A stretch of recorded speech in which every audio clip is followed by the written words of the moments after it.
So once you know you have damage on your roof, you verified that with your roofer. Next step is to file your claim. You can do that by yourself, or you can ask your roofer to help you. We do it all the time. Help customers do that. Sometimes that's a stressful component some people just don't want to mess with. So either way, but you're still not obligated to do business with anybody at this point. So again, don't sign anything. But if you need some help, your roofer should be willing to help you file your claim. And once that claim is filed, usually within 5 to 7 days, you'll get a call from an adjuster. That adjuster is going to be the person who comes out and writes the estimate.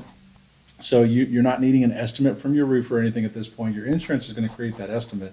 But you do need to probably have the roofer you think you're going to go with be the one that meets that adjuster. And the reason for that is, unfortunately, we've seen lately a lot of the insurance companies are sending out third-party inspectors or ladder assist guys, and denial is the game. So basically, I've had guys show up on a roof that is absolutely totaled, massive damage.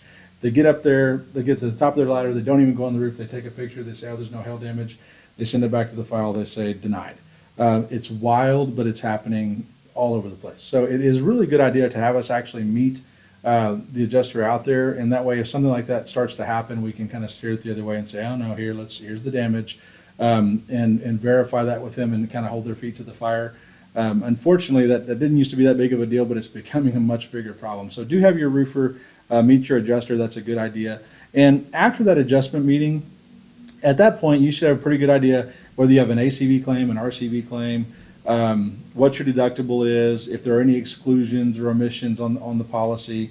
You should have a pretty good feel for where you're at on this thing. And so that's the first point that I would say is a decent point if you feel comfortable to go ahead and sign a contract, is after the adjuster meeting. So meet the adjuster. If you feel comfortable with that roofer, you can sign a contract with them. If you don't, you still don't owe them anything. You can tell them, have a nice day and find somebody else. But that is about the point where you need to start looking like you got to commit to somebody at some point. So